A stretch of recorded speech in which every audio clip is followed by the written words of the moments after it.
Here's the thing, it's just us. Just Us Pod, episode 84. I am Fabian, your host. Justine. And of course, we have a special guest with us today, Mr. 75th and Canal himself. Sir. What up? Mr. Vic, how are you, brother? I'm cool, man. I'm cool. Glad Welcome to to the show, finally man. have you. Yeah, welcome to the show. Oh, I appreciate y'all having me on. I've been dodging Dennis for doing this for a minute, but he's been like, we got to get this done. So Yeah, and a lot of y'all, you've heard me on previous episodes before talking about how when we started all this, like one of the first people that I called to understand the setup, how to shoot it, was actually Vic. Like, it's not just 75th and Canal Vic. It's DJ, engineer, producer. Like, the guy does a lot in the background that a lot of people don't know about. But once you figure it out and you start to pick his brain, man, dude actually has some gems that he can drop for sure. I'm all right. I'm all right. Nah, but I just enjoy doing like the creative side of stuff. Okay. Staying ducked off. Like that's always kind of been my thing. You know what I'm saying? Mm-hmm. So that's a good point you go into. When did you find your creative niche, and when did you say, this will be my lane, no matter what the creativity part of it is, this is what I enjoy to do? When did that spark come from? Man, I think it was like maybe like 6th grade or going into 7th grade. I came across a computer app that was called, at the time, I think it was called SoundForge or something like that. So it was like a demo version of it. And my godfather is a DJ, so I kind of like just messed around with his equipment and stuff like that. And then when I found that software and I figured out like you can drag and drop stuff in there, like files from like Windows Media Player and stuff like that into it, I just started messing with things and trying to figure out how stuff worked. And man, from there, it just kind of like took off. Like, You know what? I get that to you. I ain't gonna say y'all. Yeah, you definitely about to say y'all. I get that to my brown community, man. One thing about y'all, bro. If y'all see something and y'all get into it, y'all just like babies. And I'm not comparing y'all to babies, but y'all figure it out to the T, bro. oh, that's kind of just a part of our environment, bro. Like you ain't got no choice but to figure it out You most work times. work with the resources that you have. Exactly. That's So it. DJing was the first creative Yeah. wave that you went into. Oh yeah, that was me from, I guess, that point, 6th grade, 7th grade. Like I said, that's my uncle and godfather. So he's married to my dad's baby sister. Okay. So I'm able to go in there and he has all this equipment, and I asked my tia, like, yo, can I use this? She's like, yeah, take it. Just bring it back when you For want the to. ones that don't know, my God. tia. That's my aunt. My auntie. I knew Yeah, that. yeah, Dennis see, taught me that. He did teach me that, seriously. So yeah. Yeah, that's dope, bro. That's dope, man. I do admire that about y'all community, bro. There's a lot that I call him for, a lot of little stuff that men probably should know. And he like, bro, are you serious? But nah, I do applaud y'all. I do applaud y'all for that piece. Yeah. When did you kind of start taking DJing serious? Oh, bro, from that moment, like by the 7th grade, we was selling mixtapes at school already. Like, Oh, you was that kind of DJ. oh yeah, no, we was on it, bro. Like that was the main thing. See, like I'm from the East, Yeah. so I Another was East legend. I in the building. moved all through the East, man. Denver Harbor, Magnolia, all the way up into Pine Trails, and then from Pine Trails, we kind of leveled up a little bit, and I ended up at North Shore Middle School when I was supposed to go to Cunningham. So all my friends was at Cunningham, and if you know anything about that, those two middle schools, like it's a rivalry. Yeah. Like even to this day, like all these years later, it's still the same old thing. So we had our own screwed up clique. We was called the CFS clique. Center for Success. I never went to Center for Success because that was where all the bad kids went.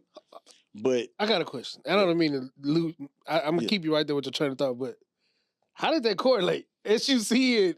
No, because it was the screwed up CFS is like the Center for Success. So it's like that's where the bad kids Like end an up going. alternative. So that was the clique. Oh, it's an alternative. Yeah, Oh, so okay, the okay, CFS okay. clique was the name of the crew that we Gotcha. had Gotcha. doing tapes. Got you. And I had like a little bum Radio Shack mic, just plugged it directly in the computer. Everything we was doing was distorted. Didn't know what the hell was going on, but we was dropping mixtapes. My sound homeboy, like some Tommy Richmond shit these days. bro, my homeboy Jason was the dude at that time. Like everybody kind of looked at Jason as that one that was gonna come off the East and be the big rapper. Yeah. Shout out to Mendo, man. Yeah, and dog, we was, like I said, we was running through spindles of like 100 CDs stacked and running through them things. Like, What was your first CD you mixed up? Like what was? Do you remember the mix of songs that you put on there? Like what was that?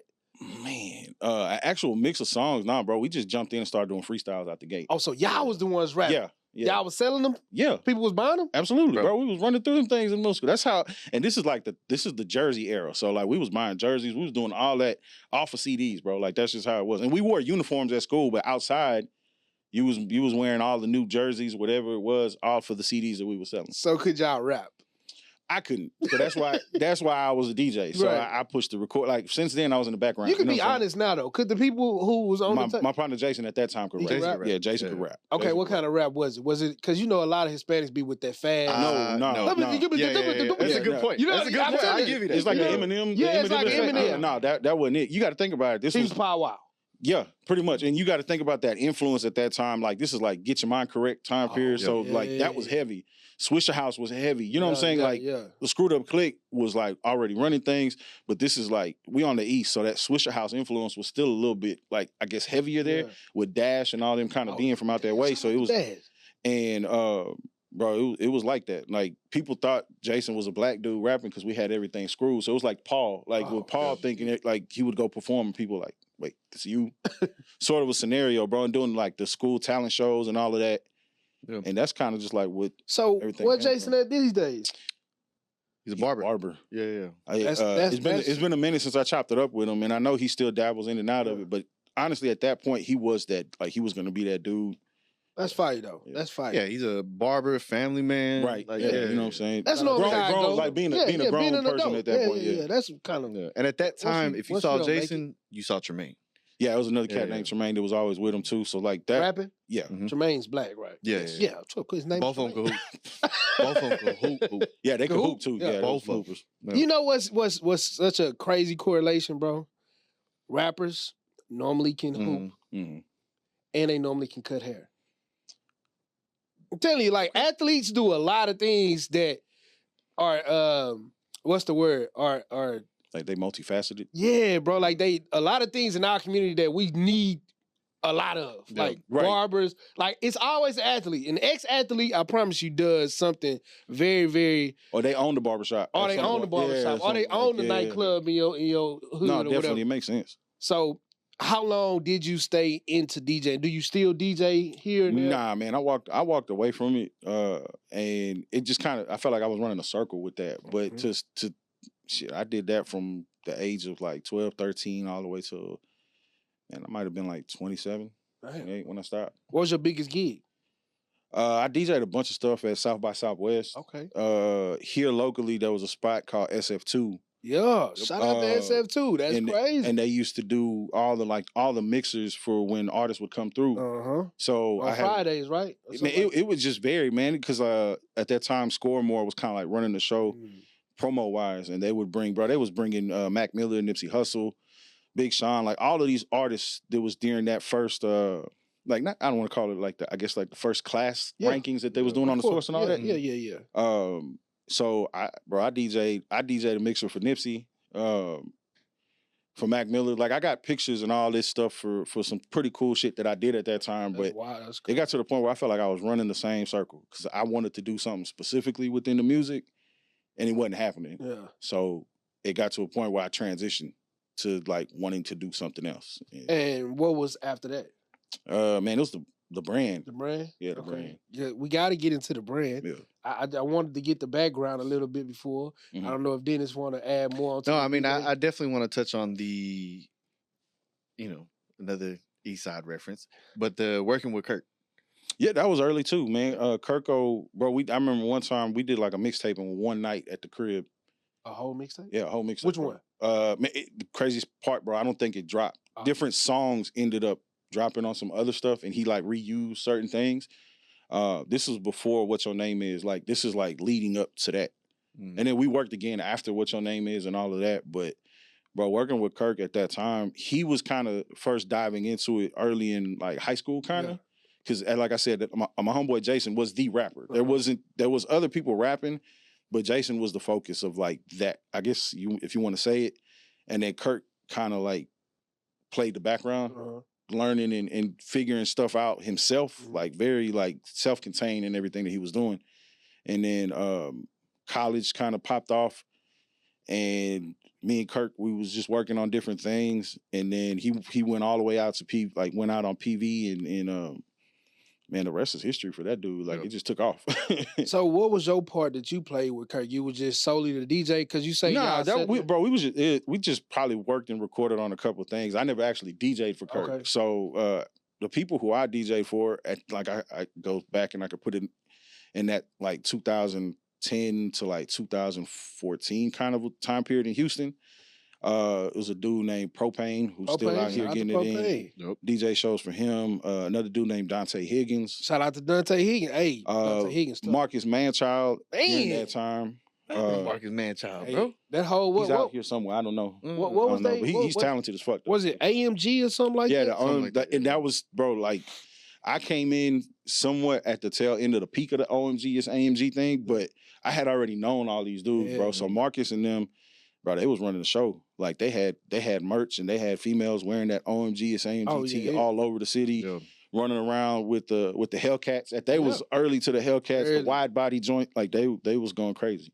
Shout out to them, bro. They had the and Sauce Walker was just having a little spit spat. Shout out to Doe Beezy. Doe Beezy was a part of all of that, bro. I DJ'd a couple shows at South by for Doe. Like, I stood in, and then crazy how it worked out. My homeboy DJ EXO ended up being his full-time DJ, and I met EXO when I was like working at Lids. Like, I didn't know Doe, I didn't know none of that, but I had already known EXO. And then when he stepped in, I was like, oh, this is cool as hell. So and EXO going crazy right now too, man. But it's a different EXO. It's not the that producer. EXO. It's not the producer. Okay. This dude, he's real talented. Dude. He was super cold DJ too. Strip club dude. He tried to get me to expand when I was DJing and doing that to the strip clubs, and I was like, nah, that ain't where I want to be. Man, it's so crazy and interesting hearing all these stories that kind of like glue everything together from different aspects, from different people who was around that time. Because you was DJing, but it's so many other people that got so many other stories about the exact same things, but they're telling it in different ways, different angles and different perspectives, bro. That's dope to me, bro. I think that it also speaks into like the thought process of the brand, especially when you look at the brand today. Right. So I do want to get into the start of the brand or whatnot, but just to give you the idea of like, you're in all these different spaces, and think about the people that he said, all different styles. Yeah. Everybody has had, like, fashion wise, right? Of course, rapping wise is completely different, but everybody had different styles. So you're seeing all this in this mix. Like, what is the moment of, all right, now that I'm in this space and I'm being a creative, what triggers the thought of, okay, now it's time for the brand? 75th and Canal. Man, I had different names before I ever got started on the brand. And I was just trying to figure out ways to express my creativity. When I was DJing, I had designed all the mixtape covers. I had designed my own T-shirts and other people's shirts. We was selling merch too in high school and all that. So I already had like an experience in doing that kind of stuff, and it always just like intrigued me. Just the whole entire, like, just the collective of the creative process. You know what I mean? And then when I made that move and decided to stop DJing, I wanted to be creative. I still wanted to stay in that space, and I had helped other homies with their brands and stuff like that. But as life happens, you know, they're running their show. They decide to make different moves and stuff like that. And I'm like, nah, I want to get it on my own. And, you know, I can't step on their toes to try to run their shit. So it's like, nah, I'm going to come up with my own. And I think the first name for the brand was called Divine Mischief. I had bought the domain name. I think I still have the social media handles and all that. And then, man, 75th and Canal just kind of came one day when I was sitting at work. I actually went to 75th and Canal to get me a raspa and to get me an elote. A snowball, a snowball, and a corn on the cob. Oh, all right. Playing with me up in here. And as soon as he started saying it, bro, I look over like, all right. I saw his face drop. I saw it in my periphery. That's why I had to look and tell it right quick. Man. But so I went out there and I'm like, man, this is cool because like it just kind of like happened. Like I'm like, this is like the hub for me and my family. Like this is how my parents met as next door neighbors. This is where my grandpa came and established himself. And it just made sense. It stuck, and it started immediately just connecting the dots in my head with how name familiarity can like work for the brand, because you got a Canal Street in New Orleans, you got a Canal Street in New York, it's all over the place. You know what I'm saying? And I'm like, this is the name. And then I sat with the name for probably about like a year, some change before I ever did anything, just trying to really figure out what I want to do. And from there, from the music, I had a homeboy, or I still have a homeboy. His name is 100, rapper, really cold. He had some artwork that we wanted to make the merch from, and I told him, I was like, bro, why don't we just make this the first T-shirt for my stuff? We already have a history of working with each other on the music. Let's do this. I'll produce the tees, and this will be a way to cross promote your project and give it another boost. You know what I'm saying? Yeah. And we did that. The artwork was fire, the tees were fire, but it flopped. It flopped because it was so damn expensive, bro. I didn't know nothing. I just jumped in and went and started doing it. It flopped. Yeah. That's the first time you gave your work to the world. I didn't know how to market anything, bro. I just said, oh, we got a shirt, we got something, let's just put it out. And it flopped. What did it look like? Man, it was a part of the artwork from his project cover. So it was like the number 100, and it was basically like a collage of different shit that you would come across in dealing with music, Houston culture. There was slabs on it. There was like a cup of drink that fell out. There was just all kinds of stuff. Like, one of them shirts you get out the Verizon in the hood. It was the times, bro. Like, this was streetwear of the time. Yeah, you know what I'm saying? Sure. So don't play me. But yes. Well, no, I'm saying that's what Sauce Walker was talking about. Boys were trying to act like we didn't have a time of period like that, bro. Oh no, it was that way. There's a Everywhere. period of time like that. If bro. I'm Bro, not you mistaken, this is the Neff, the it's skateboard brand. Bro, really like this is popping. coming off. This is like early, well, not early Diamond. It was when Diamond hit down here, because Diamond had already Diamond existed for a hit minute. tough. Too. 10 Deep, like 10 deep. early stuff. Boy. Like for me, seeing things was like Schmack, which was crazy because this was at SF2. This was shit that was SF2 was selling. 10 Deep. What else? The Hundreds, like all of that kind of like existed at that time, and it was like the early era of what people would call streetwear. Yeah. You know what I mean? So they called it streetwear. And of course, you had that first wave, I guess, if you want to call it like rockaware and all that. Again, this was down here. People from up like on the East Coast and stuff may have a whole different perspective on it, because they always way before us. It just what it was. And that down here, it fit good, bro. Like the shirt was fire, the quality was A1. But now in that time period, you said it was just way too expensive. What was the price? Do you remember? Bro, I think I ended up paying like $30 a T-shirt when I got messed over by the people who was printing, bro. It was just when I finally did the numbers and broke it down, because I wasn't playing. Like I came out, I want the best quality T-shirt. I didn't just want to go gilding and all style and all that, because again, having experience making merch early on, I kind of ran through all these T-shirts and everything. So, bro, we was using American Apparel, and American Apparel at that time was expensive. For the blank tees and all that, and the print process was, which now is like real popular, is direct to garment. So a lot of people do that now because they fulfill their T-shirts a little bit different doing that. But this was early stages of that, and that was I got messed over in the of paying for all of that. But yeah. So ultimately, how much did you have to charge for a T-shirt? I was charging 35. 40, so you wasn't making no money. I didn't make nothing. No, that's what I'm saying. And it wasn't until I sat and did the math that I'm just like, this don't add up at all. So that was the first kind of art that you put out, right? But that wasn't solely yours, right? Right, yeah, it wasn't mine. What was the first piece of art that you sat down, you created, and you said, this is what I'm about to give to the world? And was it 75th and Canal? Yeah, so this was like, well, the first one was like like my DJ T-shirt. Like it was a DJ Prolific tee. Like I sold those and, you know, made a little bread doing that. But for the brand itself, it was 2 years after that first one, because I did not have any money to do this anymore. So I had a job and everything, so that was straight. But I was trying to figure out pricing, quality stuff, and really just trying to learn it, right? So the first thing that came out was a T-shirt that said Houston with the 2 championship rings for the Rockets. What year was this? 2015, I think. Man, 2015, 16. You've been ahead of your time, bro. Yeah. People making shirts like that today. Now, yeah. No, it's crazy. Yeah, definitely. 10 years ago. Yeah. So that one came and it started moving. But again, I had no experience in trying to like learning the marketing side of it. I thought you could just put it out. People knew who I was, and word of mouth, basically. Yeah, word of mouth would move. And it sat for a minute, and then it started moving slowly but surely. I did a photo shoot with an artist from here named Doman, so rapper. Okay. He's pretty talented artist himself, and that kind of helped, I guess, get more eyes on everything. The sales were still kind of spotty then.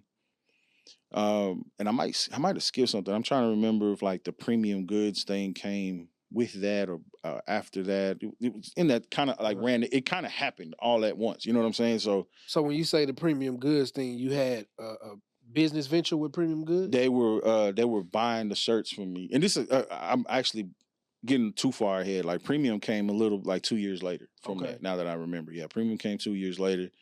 I already had a different assortment of t-shirts. Like it wasn't just that Houston ring shirt. Okay.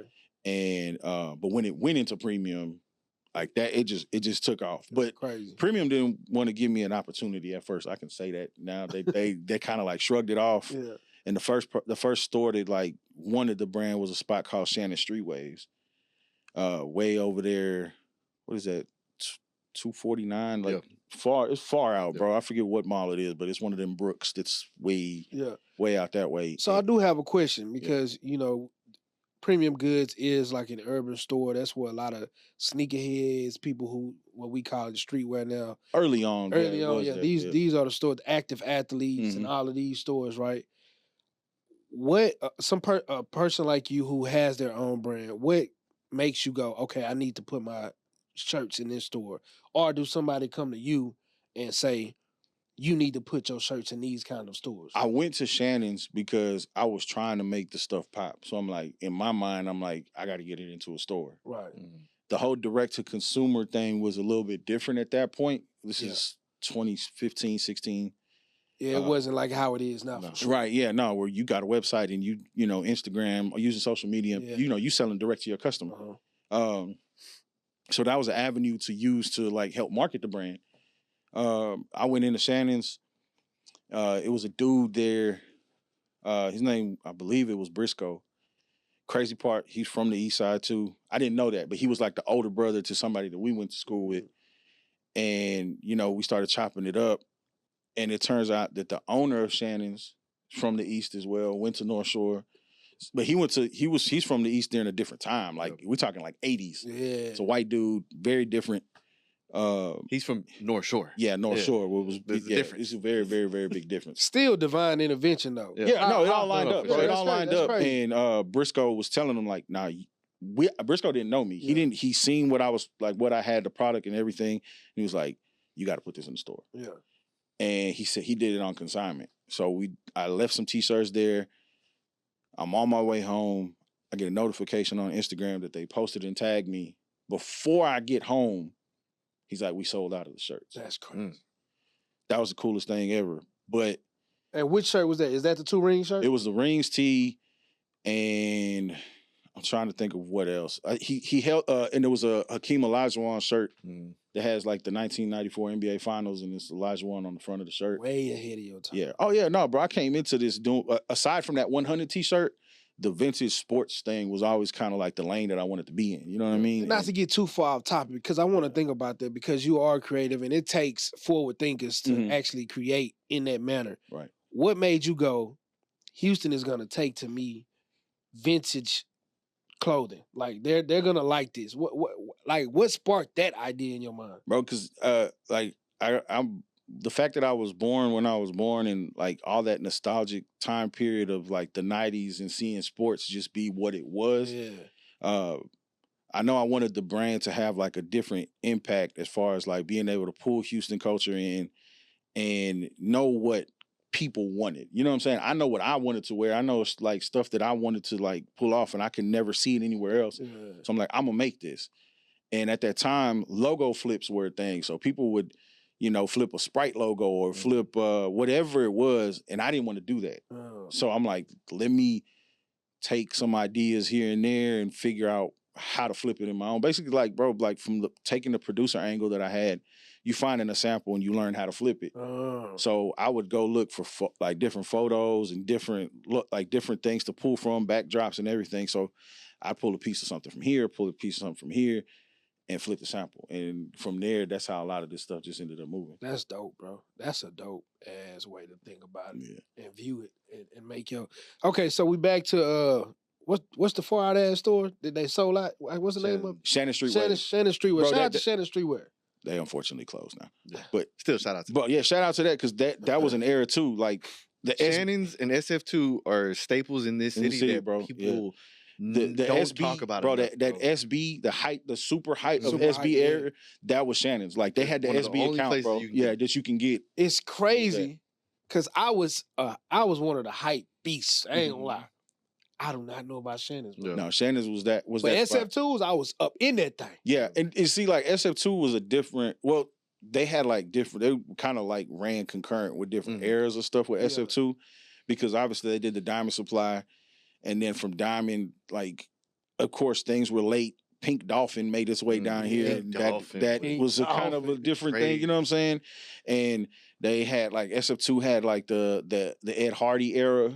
They had Greedy Genius. There was like a lot of stuff.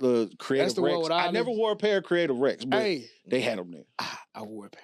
No, Really? that's a wild shoe. To get off, bro. I did Hey, have but I got off on it though. I did have some. sure. I did have. I didn't have no Creative Rex, but I had some Greedy Geniuses, and I still got them. That's crazy. They was reflective, and I thought that was the coolest Yeah. thing ever. And it looked like the Air Force One, and Air Force One is like one of my favorite shoes. So I was like, Teresa at that time told her, I was like, I want those, Yeah. and she was like, oh, okay, it's the last one we got. I'm like, cool, bought it. And Greedy Jeans, that's the one that had all the G's around all of the clothes, right? Yes and no. Like I want to say that was like Geno. Oh, some Green Global, Global or yeah. something. something Okay, like okay, that. Nah, okay. the Greedy okay, Genius, okay. bro. It was like a little smiley face and If you've seen it, bro, I swear to you, you'll know Yeah, exactly. yeah, you know yeah, what yeah. it was. Yeah, for sure. I it was definitely know it was a different time period, bro. Yeah, it definitely- Pink Dolphin was hard though, bro. Pink Dolphin, what? Diamond Supply was tough. Oh, Diamond Supply Well, see, was Diamond had and sold 3Xs. Mm. Pink Dolphin didn't. So Yeah, I was yeah. able to get. I was Yeah. able to So- get Diamond. it just a little side story. Diamond Supply had put out this shirt. It was a wolf, and it had like a shadow, basically. That's where I got the idea for this tattoo. Because they actually had this verse, That's like crazy. this Bible verse on the tee. Yeah, no, early Diamond was fire, bro. Early It's- diamond. Hey, if you had the diamond on, boys thought Yeah. you was Oh, doing yeah. something. Yeah. And And it was was a D yeah. for Dennis. Like, oh man, And Hey. that shit back then, it wasn't cheap, bro. no. Nah, Like, bro, to that get was that- that that was shit- $35, $45 t-shirts. Back then. Yeah, back then, bro. That Yeah. shit wasn't cheap. 75th and Canal, Mhm. the brand. Let's talk about when it became a household name. When was the first time you can remember? Oh, this is Yeah, when is like the moment where you felt like, oh, this is taking a step. Like I'm going to the next step at this point. Man, bro, was it a long time from the Shannon? yeah, it still took a little minute, simply because it was like sprinkles of it here and there, and it really, truthfully, until I like moved into an office with my homeboy Georgie and Les, that they own Dios, the Dios Okay. brand. Mhm. They we kind of came together collectively, because I knew how to do like the numbers and like manufacturing and getting the pricing right. They knew the marketing and how to brand. You know what I'm saying? So we worked together for a minute, bro, and we still do. Like those are my guys, and they kind of taught me the game on how to market a drop. Yeah. Yeah. That you take it from this point to this point, go. Yeah. And they taught me that. And once they taught me that, things went crazy. Les did a photo shoot for one of the this is when I did this is when I first dropped the Still Holding shorts. It was like 2018. So it's been a minute of running those shorts, and they just moved from there. So it was still kind of a space. And then 2020, everybody was sitting at home paying attention to what was going on social media. So my numbers and everything was crazy. Like just the overall interaction on social media was different. And bro, when I tell you that, it just took off. Like I do. Keep in mind, everybody's at home. Nobody's going anywhere. I'm posting on social media using the formula that I learned working with those guys from probably from 2018 to 2020. Yeah. And shorts would drop and sell out in a matter of minutes. That's crazy. Yeah, it was And cool. to speak to like Georgie and Les, right? Like Mhm. you're talking a rapper who has his own storefront right now. Right now, killing it, bro. Successful They're going brand. crazy. Just dropped last night or the night before, if I'm not Mhm. mistaken. Just had a drop. Georgie works with the Rockets. Yeah, Right? He did it It's like a bear. vinyl toys and stuff like that. Oh. Not like when I tell you that working with them was a different experience, bro, because they take this very serious. Yeah. Like they don't play around with it. Like they're all in, dedicated. And it wasn't until I started working with them that I like jumped out and decided to do this full time, like have it be my own thing. Yeah. Because I saw what they were doing. I saw how they was like really just dedicating full days to it, not just a couple hours here and there. Like they was in, and that was how they ate. That's crazy. So and it still is, bro. Like they go crazy with this shit. Do Les still rap? Hell yeah. Yeah. He just He just dropped the project a couple weeks back. He's getting ready to do another one. His work ethic is crazy. I think Les will drop, man, probably once per quarter. Yeah, it's very similar, and this is why, like, what I love to see when like Currency is here, like very similar to the way that Currency drops, bro. Oh, okay. It's just back to back to back to back to back. Yeah, and the projects they all stay to a theme. It's like picture like a collection of stuff, bro. Like, and they make it work. Like it's just not. It's like a cohesive thing, and they do that with everything that they do. So again, I was learning from that before the brand popped off, and I'm like, okay, this is how we're gonna make things If it work. ain't broke, don't fix it. Exactly, and you got to manipulate it now because just times have changed. Yeah. But nah, that's And again, it goes back to the brown community, bro. When something is going right for y'all and people pick up on it, bro, y'all community never leaves y'all, bro. yes, Hey. no. I think the community supports always, but the most hate that I've got has come from the same community, not from people outside of it. But it's a like you get both. You know what I'm saying? Because where the hate is, the love is like 10 times that. You know what I'm saying? But the hate definitely comes from that more than anything else. And it's kind of like one of those things. Is like where you live is what you experience. Yeah. So you're gonna experience the hate. You're gonna experience these kind of things based off of like your surroundings. So this is your customer base, and they're the majority. So of course the hate is probably gonna be a little bit heavier on that side. But that's definitely where both has come from. Like I experienced all the hate, crazy stuff, stories that I done told him from things happening has kind of come from that side. But the majority of the love and why it is what it is definitely from that. So I want to ask, because I've seen it, you've gifted us a few items, we've had on our show, bro. Always great quality. And I've bought things, great quality of clothing. Always, like I still got stuff in the closet that I can put on right now. And it's good quality. Right. I don't know if we can talk about this. Let me know if we can't talk about it. Just tell me to shut up. So cool. Foot Locker, the Texans, who am I missing? Man, those are the two biggest ones, truthfully and honestly. I guess from like a larger, corporate side of things. Yeah. Those have been the two big ones. But I mean, I've done stuff for other people, just working with different artists and stuff like that. And that's kind of what I want to get into. Yeah. What are some of the other collaborations that people may not know was you, but they have seen or probably have even bought? Man, me and Georgie did a stuffed teddy bear, bro. Like back in this was 2017. Yeah. It's crazy because we did a pop-up from what would eventually become our first store with Dios. And we did a pop-up there like 4 years before that. And we made these teddy bears that said Polo fuck that hill figure on the bear. That's crazy. And still mad I ain't got one. And bro, we had a line wrapped around the block for those bears. And one of the main things is like where people may not have known that I was part of that. It said 7050 Canal and it had all that. But bro, I played the back so much that people don't know what I may have had my hands on and stuff like that. But I prefer it. You know what I'm saying? Like that. I like being low key. I don't really just do too much. It's fun and it feels warming to get your flowers sometimes too, though. You know what I'm saying? Because you got some dope shit, bro. Bro, he's terrible at that though. What? Receiving his flowers? Yeah, he's terrible. Yeah, I can tell. He just he's not good. He wants to get beat. Favorite drop. Favorite thing that you've created. Man, the first set of Still Holding Shorts was probably like one of the best things because that changed my life. Okay. Like that changed everything for me. I was coming off of like a real low point with that because a different brand that the collaboration never actually released with basically ghosted me. Was it still holding? No, Oh, not was with something that. else? The still holding had already been in the tuck, like Okay. it was there, but it was one of those things where it needed the right moment. But yeah, Huh? I completely forgot about that. Yeah. What you can't you don't want to say it out loud or? Nah, I'll tell you off camera. But Okay. Yeah, okay. but that like we was in meetings and had all kinds of stuff discussed. We had Hughes brand. yes, we had samples. Like this was gonna be like that thing. They really Yeah. like this was gonna be that moment. Damn. And man, they ghosted me. And Ghosted? Like yeah, ghosted, bro. Like just completely stopped responding and the emails and no more nothing. Like I was supposed to have received samples, never got them. Okay, I want to ask this question then. Did they ever do something else that looked like what y'all were? They released the whole drop a couple years later. In 2020, when everything was at its peak, when my brand Boy, was... I would have.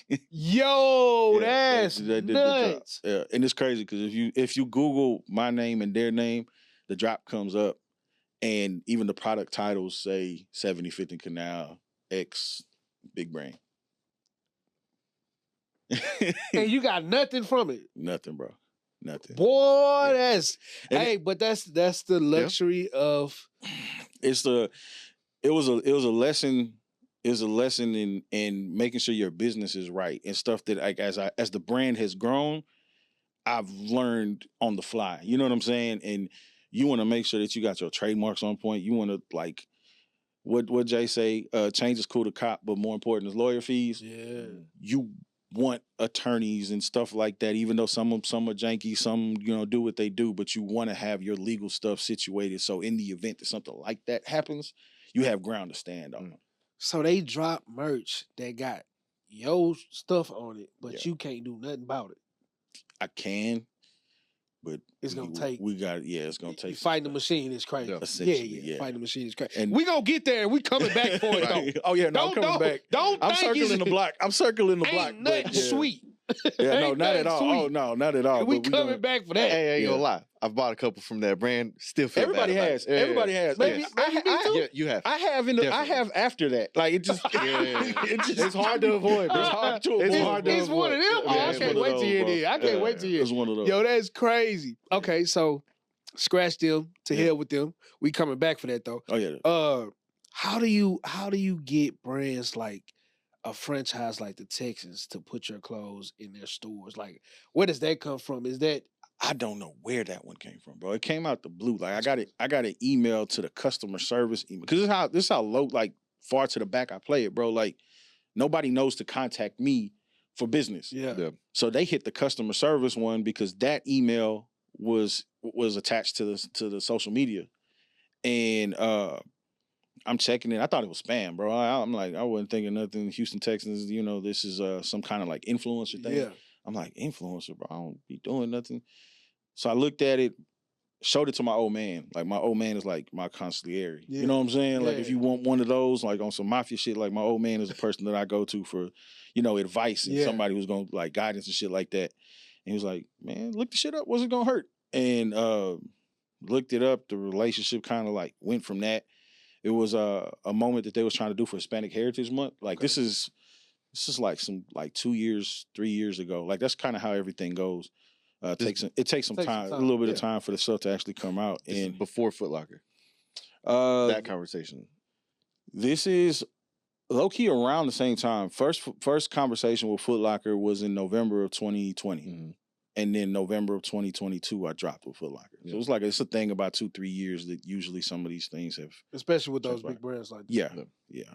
So the Texans, what was the brand? What was the merch? Like, what did you guys ultimately end up doing? Was it just shirts? Yeah, we did this first go around. We did tees. The crazy part is everything hasn't dropped yet. That's crazy. Yeah, everything hasn't dropped. And whenever y'all want to put that out, Go ahead. yeah, go ahead.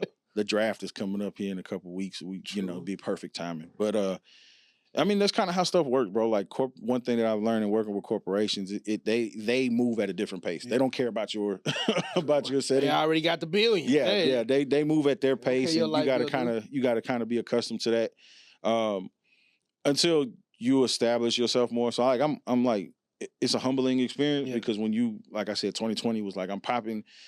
Again, people don't know me; they know the brand, so I'm perfectly fine with that. Right. You know what I'm saying? So they and them wanting the brand, that was the most important thing to me. I don't care if I'm famous or anything like that or get some kind of endorsement deal.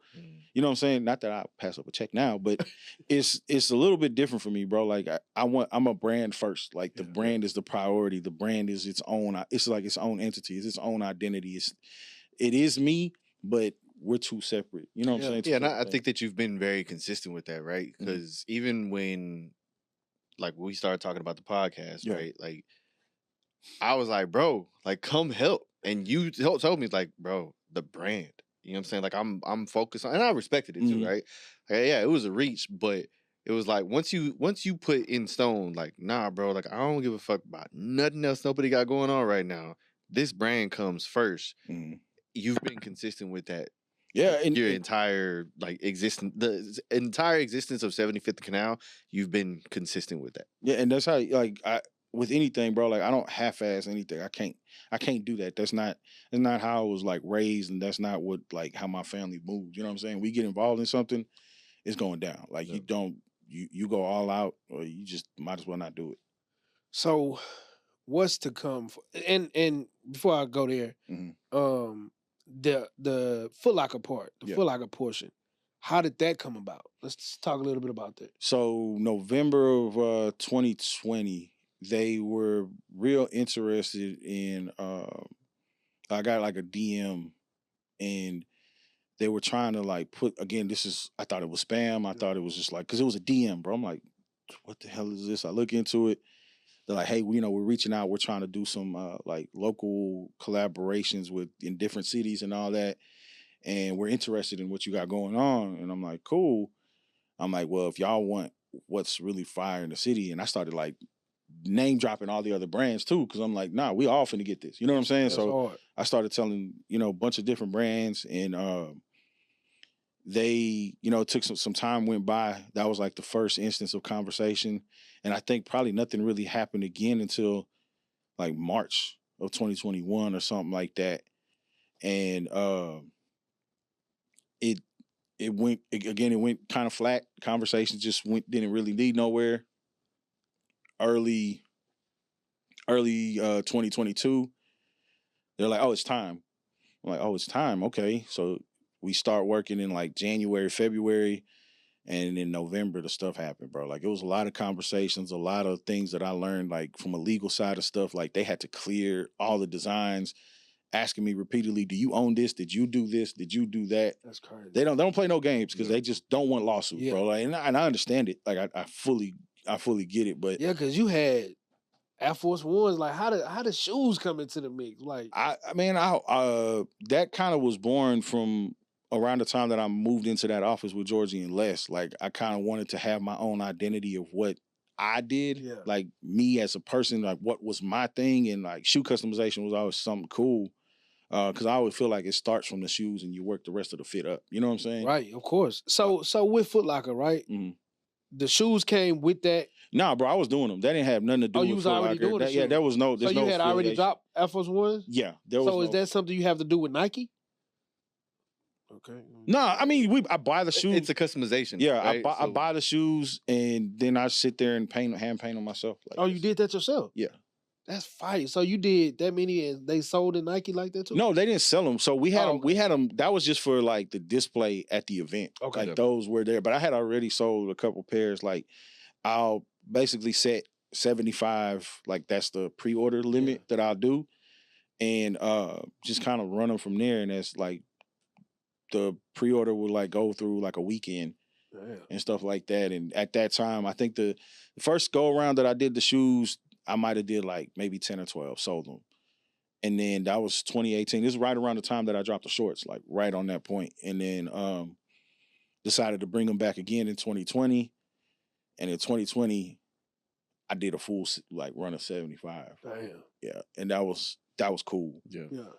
But that was a lot of work. The Marvin Green was still tough. Yeah, I was about to say. The olive green was like 2022. Like, this is like Foot Locker time. And, It's crazy because. But that's still that's my favorite colorway. Yeah, that shoe hard. I was mad when he wore it. Bitch, I'm always mad when he wears some shit. He don't ever think about me. But I paid for him, though. It's cool. That's the thing. I actually my bought thing those. is, you act like I wouldn't pay for mine either. You're a got the selfish same bastard. link. Yeah, the website there. Yeah. hard. I'm oh yeah, that is you- crazy. you Same link. wild. is The website wild. is there. Yeah, you're right. Yeah. You're right. But I'm just saying, Yeah. you don't 7 be p.m. always. on Friday. But You don't always hey, be at the nah, but hold website on, with though. your shits, But man. hold on though. In fairness, when he did the first drop at Foot Locker, did I or did I not come through with the sweats, the bucket hat? I'm I glad, was in there by I'm glad myself. I saw just, you there. I'm glad I saw you there because if I wouldn't have, I wouldn't have got that. Listen, anyway. Nah, it's Because you did just, the Get Ready With Me video. you feel Yeah. me? Yeah, I remember that now. You know what I'm saying? Yeah. You feel me? Yeah. That was free. There will be no. Nah, I'm just I'm like, Yeah, but I remember that. And, nah, but it's just so crazy to you saying 75 orders and also saying you hand painted that shit. yeah. That's why That it shit takes does forever, not- bro. It That takes shit forever. does not look hand painted though. That shit definitely takes forever. It takes forever, bro.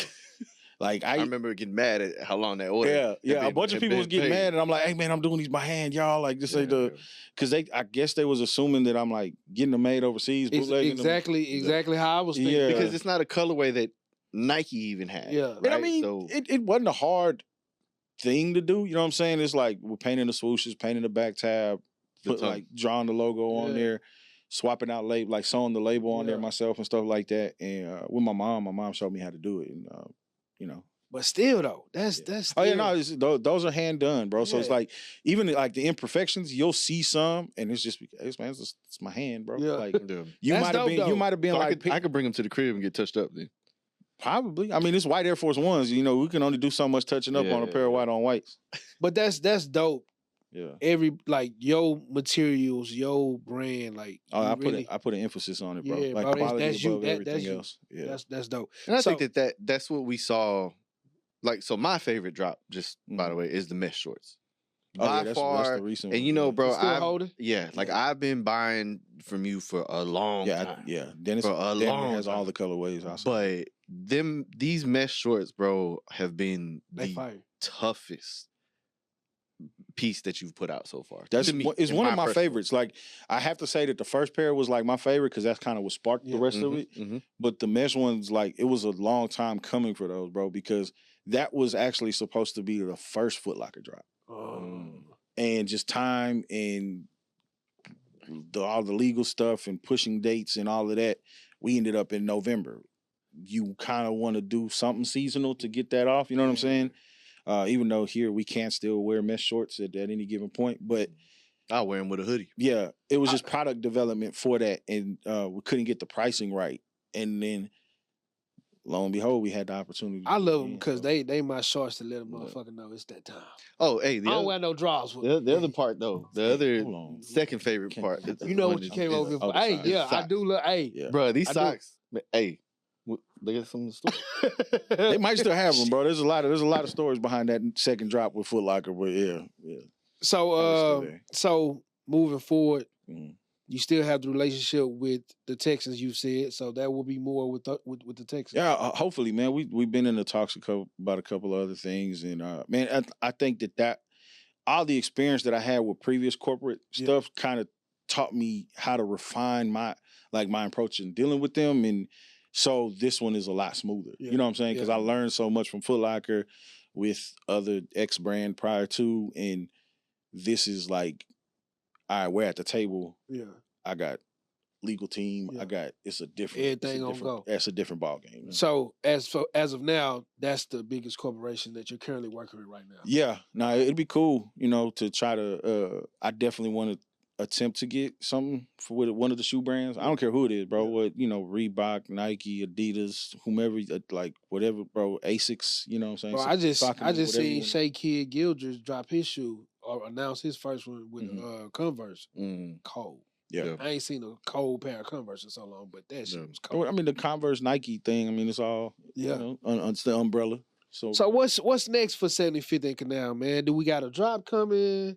Is stuff on hold? Like what's going on with the brand? I'm taking a different approach with stuff this year, bro. Like I last year was like a big transitional year for me, coming off of the Foot Locker stuff, and it wasn't as lucrative as I would hope that it would have been. You know what I'm saying? But a lot of time and finances was put into that, and it kind of prevented me from doing other things that I really wanted to do.